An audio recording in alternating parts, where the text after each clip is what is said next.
അറബി മാന്ത്രികത്തിൻ്റെ ഏറ്റവും പുതിയ വീഡിയോയിലേക്ക് എല്ലാവർക്കും ഹൃദയം നിറഞ്ഞ സ്വാഗതം.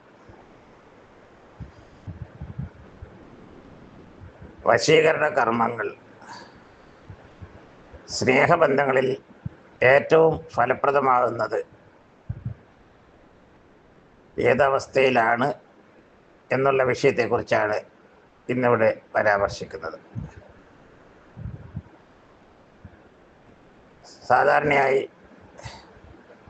സ്നേഹവശ്യങ്ങൾ അല്ലെങ്കിൽ വശ്യകർമ്മങ്ങൾ ആളുകൾക്ക് ഏറ്റവും ആവശ്യമായിട്ട് വരുന്നത് ബന്ധങ്ങൾ മുറിയുന്ന അവസ്ഥയിലാണ്. ഇങ്ങനെ ബന്ധങ്ങൾ മുറിഞ്ഞ് രണ്ട് വ്യക്തികൾ പരസ്പരം പിരിഞ്ഞ് പോകുന്ന അവസ്ഥയിൽ പലപ്പോഴും ബന്ധങ്ങൾ കൂട്ടിച്ചേർക്കാനായിട്ട് കർമ്മങ്ങൾ ഗുണം ചെയ്യില്ല. അതിൻ്റെ പ്രധാനപ്പെട്ട കാരണം എന്ന് പറയുന്നത് ആ ബന്ധം പൂർണ്ണമായിട്ടും നിശ്ചലമായി പോയിട്ടുണ്ടാവും. അതിന് പല കാരണങ്ങളുണ്ടാവും. ചില ബന്ധങ്ങളെ നമുക്ക് കൂട്ടി യോജിപ്പിക്കാനും കഴിയും. കാരണം അതിൻ്റെ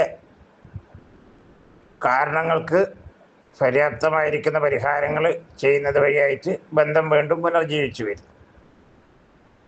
അപ്പോൾ ബന്ധങ്ങൾ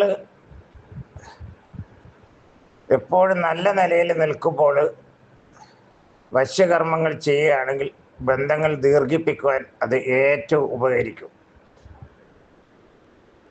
അവിടെയാണ് വശ്യകർമ്മങ്ങൾ ചെയ്യേണ്ടത് ഏതവസ്ഥയിലാണെന്ന ചോദ്യത്തിന് ഏറ്റവും ഗുണകരമായ മറുപടി എന്ന് പറയുന്നത് രണ്ട് വ്യക്തികൾ നല്ല ബന്ധത്തിൽ ഇരിക്കുമ്പോഴാണ് കർമ്മങ്ങൾ ചെയ്യുന്നത് ഏറ്റവും ഗുണമുണ്ടാകുന്നത്. അവിടെ നമ്പർ ബ്ലോക്ക് ചെയ്യുന്നില്ല, മിണ്ടാതിരിക്കുന്നില്ല.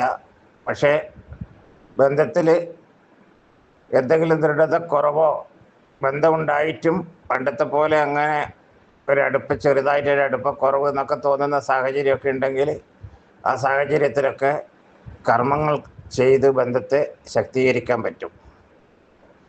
ഇതിനെക്കുറിച്ച് കൂടുതൽ അറിയാൻ ആഗ്രഹിക്കുന്നവർ ഇതിൽ കൊടുത്ത നമ്പറിൽ വിളിക്കാവുന്നതാണ്. വിളിക്കേണ്ട സമയം രാവിലെ 8 മണി മുതൽ വൈകുന്നേരം 6 മണി വരെയാണ്. ഈ വീഡിയോ ഇഷ്ടപ്പെട്ടാൽ ഇത് സബ്സ്ക്രൈബ് ചെയ്യുകയും മറ്റുള്ളവർക്ക് ഷെയർ ചെയ്യുകയും ചെയ്യുക. നന്ദി, നമസ്കാരം.